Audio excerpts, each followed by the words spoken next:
Napapanahong issue sa larangan ng politika, showbiz, tatalakayin, himayin, re-reaksyonan ng Che Guevara TV. Che Guevara TV nga po pala, isang reactor ng mga viral issue na nagaganap dito sa Pilipinas.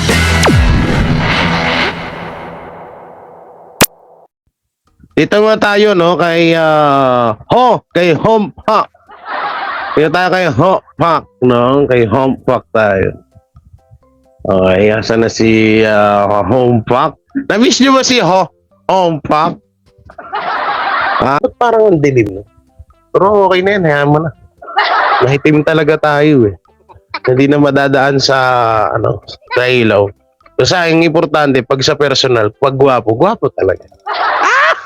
Ay, sorry. Sorry po dyan sa mga kapitbahay namin dito sa condominium. Baka bigla po kayong baka bigla nyo kami palayasin dito sa unit namin. Ha? Oo, huwag kayong magalit, ha? Trabaho lang po.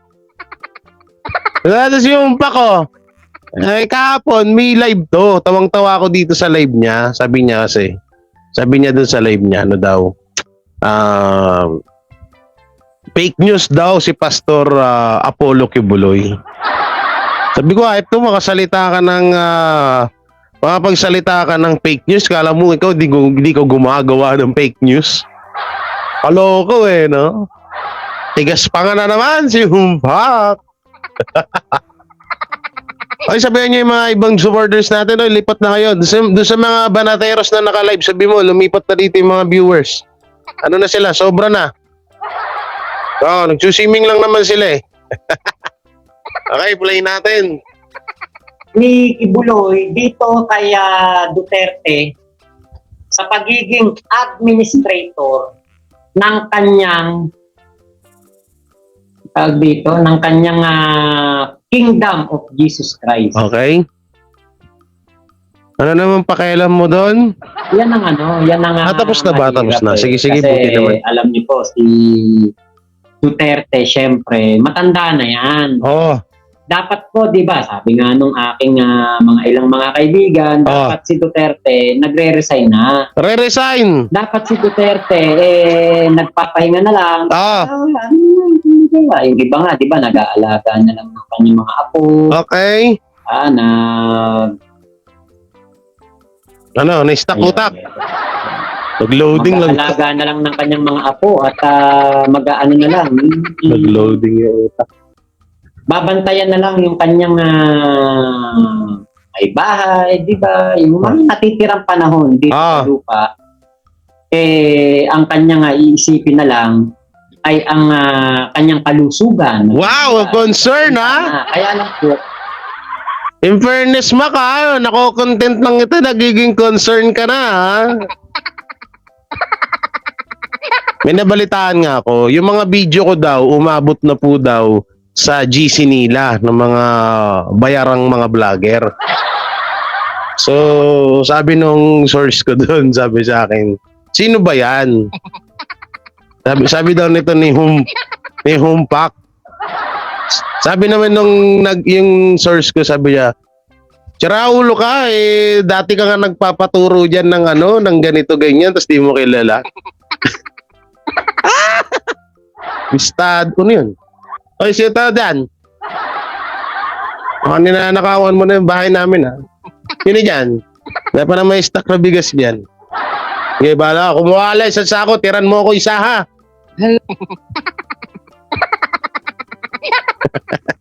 Ganun dapat, pag may magnanakaw, sabihan nyo na, tiran nyo ako isa, huwag nyo busin. Dala lang kayo na isa. Okay, hindi mo na ako madamot. So, yung balik tayo dito. Sabi nito, binara siya nung kasamahan niya, sabi niya. Ano daw, di mo kilala, idol mo nga yan eh. No, idol mo nga yan si Jay, tapos ngayon biglang porket binabanatan ka na, hindi ka na kilala. Hindi mo na siya kilala. Sabi ko, ganoon talaga. Alam nyo, yan kahit yan sila Coach Jared. Coach Jared. Mamaya ka sa akin, ha? Oo, mamaya ka sa akin. Alam nyo, kilala naman tayo ng mga yan. Kaso nga lang, kapag dati kasi, noong mga panahon na yun, medyo mababa pa yung mga views nila.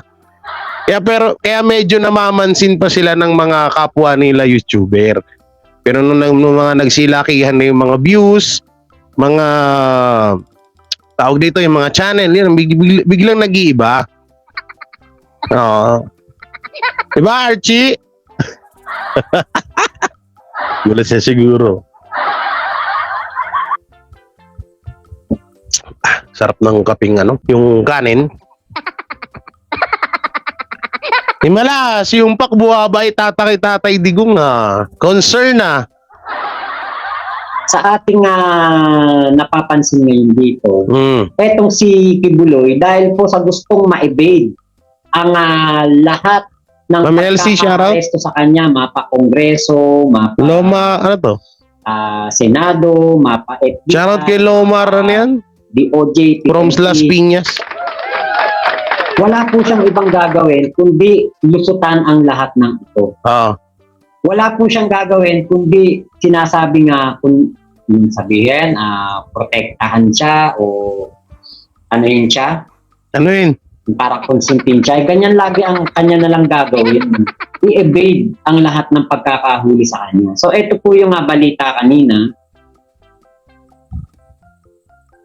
Philippines po, in case may mangyari po sa mga executive pastor and sa board of administrators. So, ang mga duties po niya is to preserve, to retain, to maintain, and manage lahat po ng kingdom properties. So, hindi para sa gamit ng kingdom. Hype yung WWE bosses mo, humpa ka. Ayusin mo nga yan, kaya ang hirap sa'yo, atat na atat ka mag-live Porket viral Kahit ang pangit ng audio, sige lang Ayusin mo naman, humpak, para maayos yung pag-reaction. May para dito, mas maganda rito Fake news ni Kibuloy na kung saan ay sabi nga po niya ay nasa 6 hanggang 7 milyong miyembro daw po sa buong sanlibutan meron ang Kingdom of Jesus Christ. Yun pala, Diyos ko. Wala pa pala sa listahan to ng mga ng mga yung mga mararaming mga marami po mo, tagal mo magsalita. Bro, wala po. Gigigil na naman ako sa iyo Kunti lang pala. Ngayon po ang may nag-comment dito si Rasworth and Innovation Payroll pa more makmak dyan ka na lulubog. Ano ako pa may payroll? O ba't lulubog? Di ba kapag ikaw yung nasa payroll, hindi ka lulubog, bakit aangat ka? Kapag ikaw nasa payroll, may sahod. Uy, naamin nyo na Ako nga, ako, di ba sinasabi niyo ako nasa payroll. Inaamin nyo na Yung mga vlogger ngayon na kung saan nakakarating para sa suporta. Mas malaki po ang kita ng mga yun. Wow. Si Digong. Kung saan daw, Banateros! Kung saan daw nakakarating, malaki daw kita, igit ka na naman. Tangina to. Yan kasi magbagong buhay ka na para tanggapin ka na ni Tatay Digong. Alam mo naman galit sa adik yun nag-a-addict ka pa rin. Opo. Nainggit sa Banateros. Lopez, hello po. Anak ko galing po ako sa Ilig Tangin na nga ako, galing Davao din Hindi nga ako pumunta doon kahit pwede naman akong pumunta Charot na.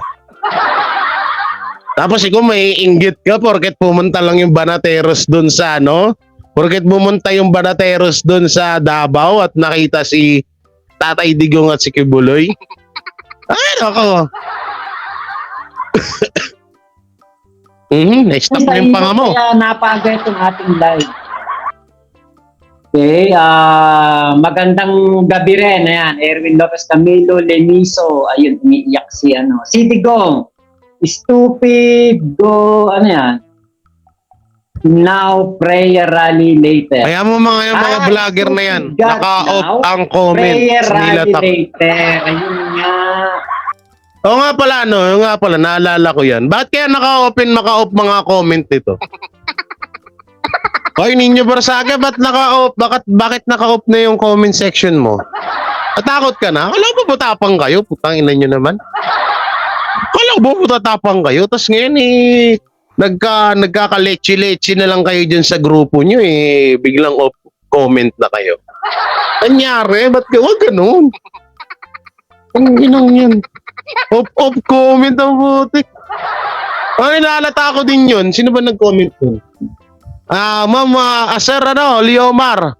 Naano ko rin yun, nakita ko din yun. Ay ko, bakit na-off mga comment nito? Dating vlogger yan ni Duterte. Oo, dating vlogger to ni Duterte si Makmak. Dating tigapagtanggol din to ni FLM. Ngayon, dahil nga, eto kasi si Makmak, hindi pa rin to nagbabago hanggang ngayon. Hanggang ngayon, tigas pa nga ka pa rin. Malakas pa rin. Gumanon. Kaya yun, lumailo kay Tatay Digong, baka mapatok ka. Tapos ngayon, binabanatan niya na. Tapos yung sinasabi nito ni Makmak, yung may payroll daw sila.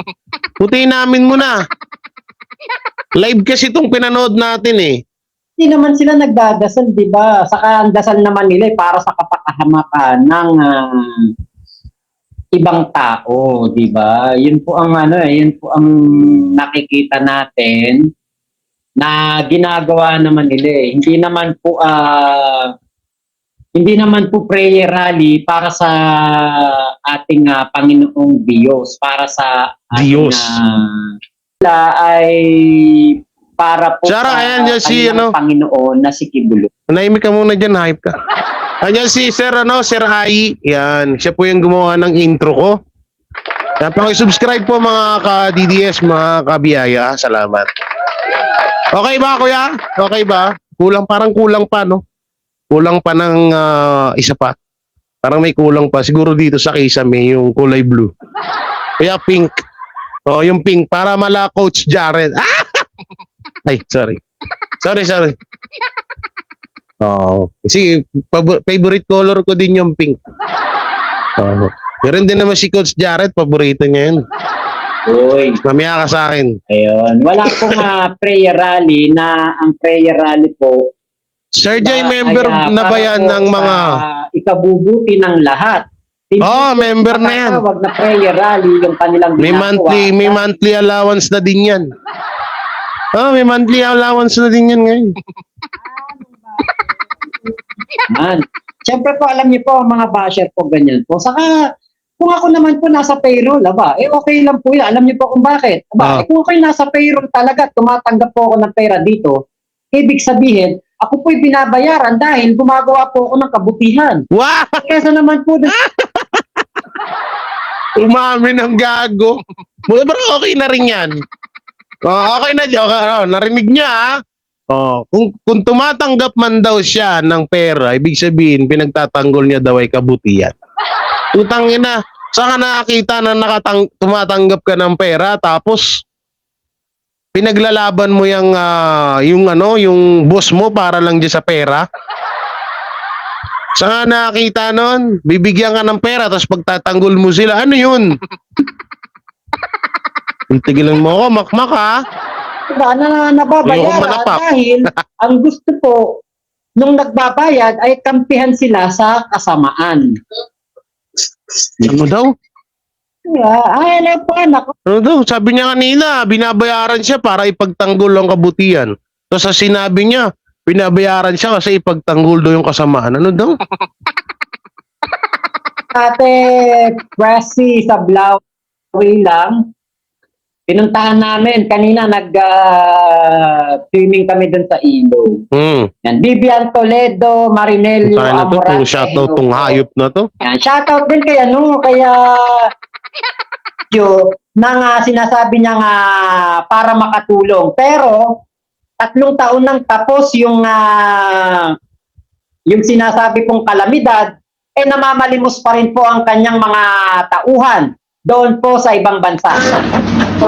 Alam niyo ito sa UK. Ito mga kabiyaya.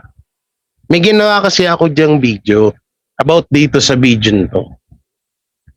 Yun po, ano po yun? Planado ko po talaga yun. No? Planado ko yung video na yun. na inaantay ko lang na may sumagot, no. So eto na nga, may nag-content na. Etong video na to na mga OFW na mga ano ni Pastor Kibuloy, no, na nangihingi ng donasyon sa ibang bansa. Ang mga bobo, hindi nila alam na nasa 3 years ago or mahigit na ho yung video na yan. Nireactionan ko lang yan, sabi ko sa baka sakali may mag-content, doon natin i-reveal. Doon natin supalpalin.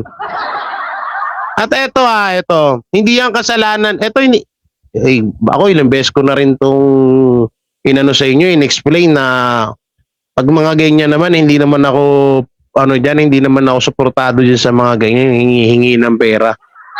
No, pero nakikita ko kasi ganito, may mga pagkakamali din kasi minsan na ibinabato kay pastor.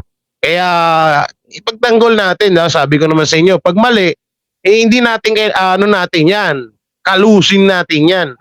So palpalin natin 'yan. Pero kapag pag tama naman at wala ka naman nakikitang pagkakamali dun sa ginagawa ng tao or wala ka naman sapat na ebidensya na siya nga yung nagpapagawa, magkomento ka rin ng maganda. So itong video na to na sinasabi niya na mga OFW na nangihingi ng donasyon sa ibang bansa ng mga tauhan ni Pastor Apollo Kibuloy, ay ito po yung kung hindi ako nagkakamali, no, nasa 3 years to 2 years na ho ito na nag-viral pa noon. So ngayon, nireaction na ni Humpak. Nireactionan niya na. So ngayon ganito. Sinisisi niya kasi dito si Pastor, sabi ko na, sa isipin nyo lang mga maigi. Anong kasalanan ni Pastor Apollo Kibuloy kung may mga tao na ginagamit ang pangalan na Kingdom of the Jesus Christ, nagamit yung pangalan niya para lang ipanghingi sa iba. No, doon kasi kapag ang hirap kasi magsalita ng ganyan, pag wala ka naman sapat na batayan or ebidensya. No, dito kasi to sa mga vlogger na to, sige lang. Basta may masabi lang Ito, UK. Yung video na yon, yung pinapanood ni Humpak ngayon. Yung video na yon na nasa 3 years or 2 years na ho yan. Ginawan ko na rin ng video yan Sabi ko sana may kumagat. Children's Day Foundation, yun yung nabanggit ni Kibuloy. Hindi talaga tumutulong yung Children's Day Foundation sa mga kabataan. Meron na tinutulungan, kakarampot. Alam niyo po kung saan napupunta yung pera. Uy, nasa inilabas yun Yung mamira na ba, Inilabas yun yung mga scholar ni Pastor, nasa, yan? Tapos, binapanood ko, 100 plus ba yun? Scholar, tapos sila pa yung, kapag nakagraduate sila pa gustong mamili ng kanilang mga course, di ba? Napanood ko yun sa mga video ng mga banateros Ngayon, ikaw dyan, makmakumpak, wala ka namang sapat na batayan, no? Pero bakit mo sinasabi na ganyan na scammer or sinabi siya scammer no? Scammer daw. Ano pa iba sinabi niya? Hingin natin. Lilimos ng mga tao. Nanglilimos.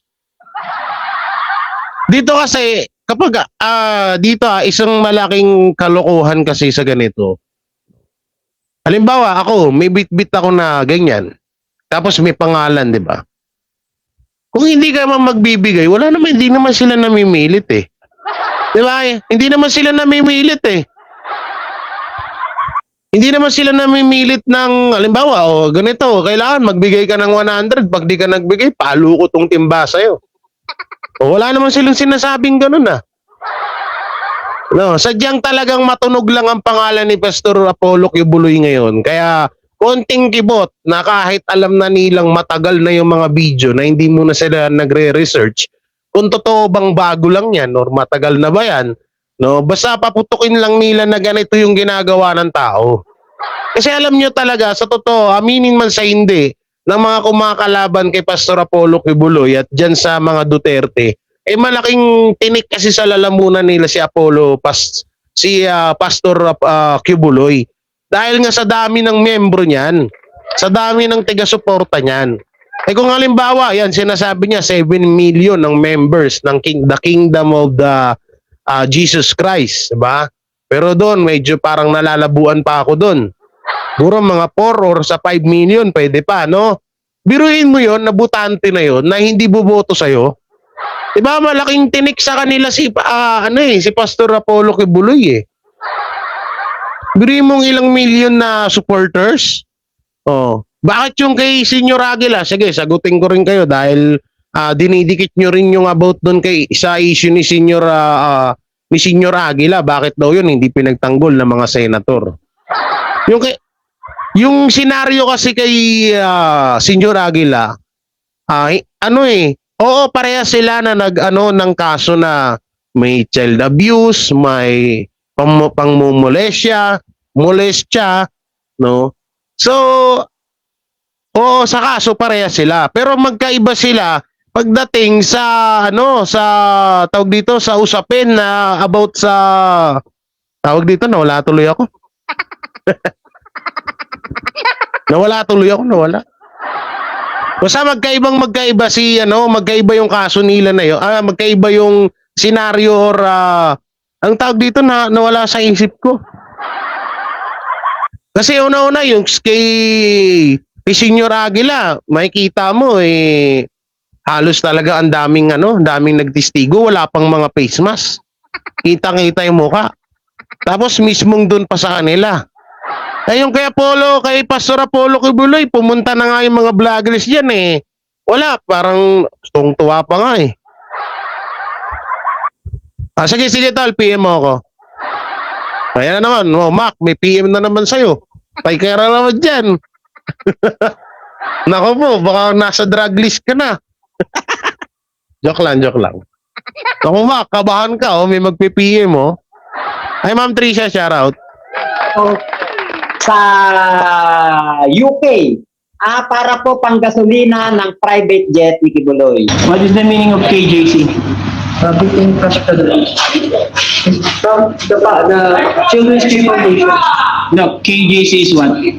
Under the Kingdom of Jesus Christ.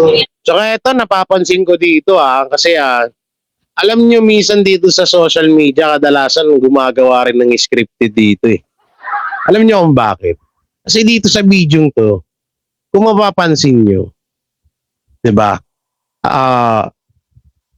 Pwede ka naman nang umalis eh. Kung talagang may ginagawa kang kalokohan, tas alam mo pang naka-video. No? Dito sa lalaki dun sa babae, yun. Kung mapapansin nyo yung sa babae, nung nakita niya nagbibideo na yung lalaki, lumayas agad. Eto sa lalaki, huminto pa eh. Huminto siya, tapos pa-interview pa siya, ito ganyan. Tapos, kung ano-ano nang sinasabi sa kanya nung lalaki, pero nandun pa rin siya. Hindi mo naisip na may pagka-scripted to? Hindi ko lang talagang ginawa ko lang yung video na yun nung nakaraan kasi sabi ko sana may mag-content na anti Duterte at doon ko i-reveal sa kanila. Kasi kung mapapansin nyo talaga di ba? Halimbawa nanghihingi nga ng donasyon. Magkano ihuhulog mo? Halimbawa sige, sabihin natin 5 piso. Sa halagang 5 piso, bibidyoan ka tapos hindi ka paalis, magpapaliwanag ka pa ng kung ano-ano. Diba?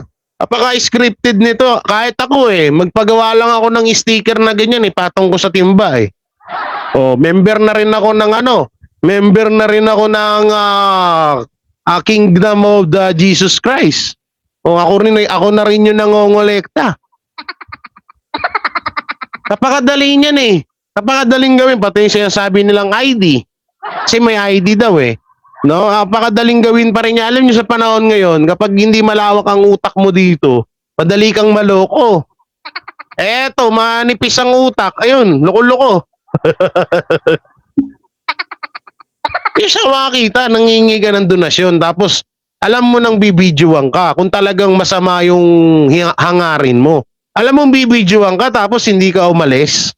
Nagpa-vlog ka pa talaga. 'Di ba? Kung may utos man si Pastor Apollo Kibuloy na ganito gawin niyo Kapag ganyan, mangingi kayo, ganito, ganyan. Oh. Hindi niya ba, kung masama yung ginagawa niyang yan, tawag dito, di lumayas na agad yan. Tignan nyo, nagpa-video pa nga. Saka napakadaling gumawa niyan. Oo. Napakadaling gumawa niyang ano na yan, yung ganyang video na yan. Kung bukas gusto nyo gawin ko, kung nga rin, utusan ako ni Apollo Kibuloy, nagawin niya ito, mga putang inan to, mga vlogger na to eh. So you are from Mr. Palibasa kasi ito ha, Yes or no? palibasa kasi viral ngayon si Kibuloy. No? Si Pastor eh. Viral kasi kaya mayat maya ang upload ni nila eh. Tago, lulupit itong mga to, viral na viral lang kasi. Oh, this is under sa children's children. So you're is the victim of limos. Ngayon po kasi yung yung sinasabi ito sa UK, wala po silang permit para manghingi sa mga tao doon o mamalimos. Ngayon po, Yan pang isa, ba't malimos nga naman si Pastor sa yaman na nun? ako ay ginisipit. Kaya nga po, di ba, nabalitaan natin itong mga nakarang araw, si Duterte po, si Digong, ginawa po nga administrator ng Kingdom of Jesus Christ. Ano niyo po naman kung bakit pakialam mo siya dun? Administrator. Kasi nga po, ang iniisip ni Kibuloy, meron pong gustong umagaw ng kanyang mga kayamanan. Umagaw ng kanyang compound daw, kanyang mansyon, kanyang mga bahay ng mga workers, mga luxury. Hindi naman talaga malabo yun. Pwede talaga naman yun. Ba't ganun? Pwede naman talaga mangyari yun. Ba, ang lakas ng mic ko rito ah. Okay ba yung audio ko? Pwede naman talaga mangyari yun, no ka ba? Hindi malabong hindi mangyari yung mga ganun bagay. Kaya tigil-tigilan mo ako, Maka. Kaya nga, napakaganda nga nung strategy na ginawa ni Pastor na yun. Ngayon kayo naman, inggit na inggit. Kung sabihin nyo, kung gusto nyo mabalatuhan. Audio, okay, pero boses mo hindi Ay, putangin na si ano ba to? Si Senator Bespil? Ay, putangin na mo, wag ka dito. Baka pagsasampaling kitang hayop ka. Tangin na mo, wag ka dito sa live ko. Bawal lang rito, alien. Baka masipa ka na naman. Ha, Bespil? Sana pinuntahan tayo ng best friend natin, no? Bespil. Tangin na mo, wag ka rito, ha? Okay, boses mo, sir. Sige. Senator ka putangin na. Pag nakita kita, gago, lubog yung mukha mo sa akin. Senator ka diyang hayop ka. Senator. Gusto mo pukpok ko sa'yo to? Ha? Pukpok ko to sa mukha mo? Tado ka, ha? Ako, baliw ako. Mas baliw ako. Kung baliw ka, mas baliw ako. Ano to, bibisi-bisita ka pa ritong hayop ka? Naalala ko yung yung mukha mong puwet dyan. Okay, tuloy natin to. Puta na, may panira eh. Mga building niya, meron daw kung gustong umangkin nito. At gagawin daw pong korporasyon, aariin ng isang korporasyon, tapos ang magmamay-ari ay isa lamang tao. So, nabanggit niya yan noong February 21 na statement niya. So, kaya ginawa po niyang administrator si Duterte. Pero pakialam mo nga doon. Hindi daw po pagsamantalahan ng mga gustong umangkin o mangagaw ng kanyang mga ari-arian. Pero alam niyo po, sa totoo lang po, wala pong nagsasamantala or wala pong naakit o nagkakagusto. Utang ina mo. Kung ikaw nga, akit-nakit ka sa mga views ngayon eh.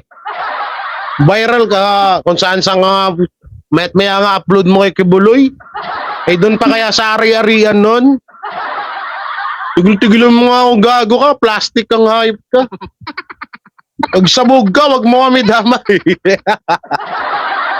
Oy, Makmak, kapag wala kang pag lobat ka, wag mo kami damay. Kung yan to, sasabihin niya wala daw mag-i-interest ng yaman ni Kibuloy. Bakit lang to? Walang mag-i-interest sa dami nun. Mansyon. Ba, mansyon, pera, sasakyan, mga ari-arian, lupa.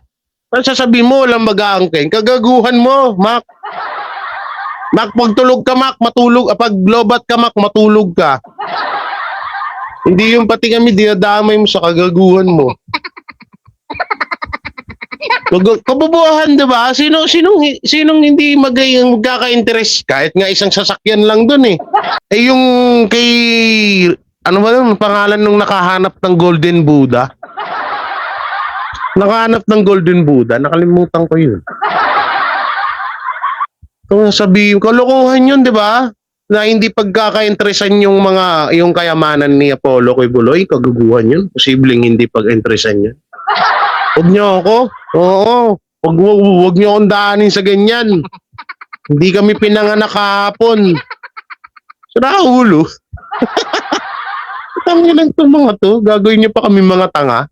Hindi daw nagkaka-interest. para po bawiin ang kanyang mga kayamanan. Actually po, kapag po napatunayan, doon po sa ikakaso na money laundering, kapag nakasuhan na ng money laundering itong si Kibuloy, dahil nga po, sabi nung nun pong testigo mula po doon sa Singapore, ay nautusan daw po siyang magpadala ng pera through her name para ipadala kay Kibuloy o sa tauhan ni Kibuloy. Yan daw po ay labag sa money laundering law. Alam niyo, yung mga ganyan technique, luma na din yan. O ako, halimbawa ako, Mac, utusan kita, magpadala ka dun kay Kibuloy ng 100,000. Oh. So, pinadala mo na dun. Kasi itong si Kibuloy na walang kaalam-alam. Tigilan nyo nga ako dyan, mga lumang technique na yung mga ganyan. Para sino magpapadala ang yaman na nun? Di, totoo naman eh. Bilyonaryo yun. Magtatanggap pa ba ng padala na piso-piso yun? Tsaka sige, speaking of money laundering, yan. Sa tingin mo makapagpadala ka ng 1 milyon? Nga, isipin mo nga, makakapagdala ka ng 1 milyon, magpapadala ka? Cebuana, saan dyan? Hindi, sa bank to bank. Pwede rin, diba? Bank to bank. Pero, kung iisipin mo napanood ko kasi yung video na yun, magkano ba yun? Nakalimutan ko eh. Kung sino nga nakaano dyan i-comment nyo, yung babae na nagpadala daw kay Pastor Apollo kay Buloy. Oo. Magkano yun? 500k ba yan? Tangina, bilyonaryo yung tao rin, papadalan mo ng ganun. Tawanan ka lang nun. Tsaka napakadali nun, no? Sige, ito. Ipapadala ko tong 1 milyon. Apollo ko Buloy. Wala siyang kalam-alam. Pero nakapangalan sa kanya. No? So ito yung gagawin kong tawag dito, gagawin kong panglaban sa kanya. Siyempre papaniwalaan ako dito dahil dahil may resibo ako. Napakadali nun eh. So katulad din po nitong mga tao po na ito na namamali mo sa ibang bansa, tingin ko ay labag din po ito sa money laundering law dahil meron din pong nagkwento from Toys R Us doon sa Europe, trabahante din ni Kibuloy noon, na ito daw pong mga pera na pinapadala nila, araw-araw daw po sila nagpapadala ng pera sa Pilipinas para daw po ibigay dito sa sinasabi. Pabubuhan mo na naman. Another kabubuhan mo na naman, Mac. Araw-araw nagpadala. Paano siya nakita ng araw-araw magpadala? Eh di naghirap yung mga yan. Kaya nga nasa ibang bansa yung mga yan para magtrabaho dyan. Tapos ibibigay lang nila kay Pastor Kibuloy araw-araw. Di naubos pera niyan. Sobra so over rin to eh. Pwede naman nagpapadala. Pwede naman ganun. Hindi yung araw-araw sila nagpapadala. Ang bobo. Araw-araw nagpapadala. Ano? Oh. Ante din ni Kibuloy noon na ito daw po mga pera na pinapadala nila, araw-araw daw po sila nagpapadala ng pera sa Pilipinas para daw po ibigay dito sa sinasabing grupo ni Kibuloy. Ito. Hindi kasalanan ni Apollo Kibuloy or ni Pastor Kibuloy na Tapos sinabi mo pa, sa tauhan lang pala ni Pastor pinapadala. So, ibig sabihin, wala nga siyang alam. Eh, malay mo, ginagamit lang din yung pangalan ni Pastor Apollo Kibuloy para dyan sa kanila. Sa sarili nilang pangangailangan. Kaya nakakapagtaga eh, kahit dun sa witness. Makapagtaka ka, ang pangit no. Sorry Sorry sa ang daming magagandang mga ni Kibuloy, ni Pastor. Bakit yun pa? May 3 belt bag sa gilid. Sipin nyo nga yun. Tapos dito naman, sino tatanggap ng pera? Yaman-yaman na nun. Putik man, paano nangyari? Sa tingin mo sa tingin nyo. No? Sa tinagal-tagal ni Pastor Kibuloy na nababalitaan na nating mayaman. No? Hindi pa ba sapat yung pera niya? Tsaka hindi ba siya, baka nga sandamakmak din negosyo niyang taong yan? Baka sobrang na yan, sobrang dami ng negosyo niyan. Tapos tatanggap pa siya ng pera na, magkano? 100K? Para piso na lang sa kanya yun. Panip na yan. Wala di sa ayos tong hype na to. Araw-araw doon nagpapadala. Meron po dito money laundering issue. So inagapan na po nila, ginawa si Duterte na administrator para po itong si Duterte ay kumbaga parang panabla. Parang i-freeze mo asset ko. Duterte yan. Anak niya na vice presidente. Parang ganun po ang datingan. So para po maging untouchable ang parang panabla. Parang i-freeze mo asset ko sa sinasabing grupo ni Kibuloy. So meron po ditong money laundering issue. So inagapan na po nila, ginawa si Duterte na administrator para po etong si Duterte ay kumbaga parang panabla. Parang i-freeze mo asset ko. Duterte yan. Anak niya na vice presidente. Parang masyadong advance hirap sa mga adik, masyadong advance no? Dinalo mo pa si Risa Ontiveros? Akalain mo yan, nalaman mo yun? Tapos, ang gusto niya kasi ipamukha na kasi malakas daw ang backer ni Tatay Digong kasi nga, vice president ng anak, kaya parang hindi daw mahahabla or hindi daw makukuha yung mga ari-arian ni Pastor Apollo Kibuloy. Galing mo rin kumagka, no? Tanginan to, masyadong advance. Tamang hinala ang puti. Ang datingan. So, para po maging untouchable ang KOJC o Kingdom of Jesus Christ, ginawang administrator ni Kibuloy si Duterte. Pero po, kahit po si Biden pa ilagay diyan, kahit po buhayin pa ulit natin si Jose Rizal at ilagay po natin na administrator ng Kingdom of Jesus Christ, kapag po nakita ng mali ang Kingdom of Jesus Christ na nag-money laundering po talaga, pati itong si Kibuloy, ala pong makakapigil. Kahit na si... Pakita mo ba? Sakit mo sa ulo. Hayop ka. Yung na nga, dito na nga tayo mapunta sa kay dito tayo mapunta kay Coach Jared. Ito guys, yung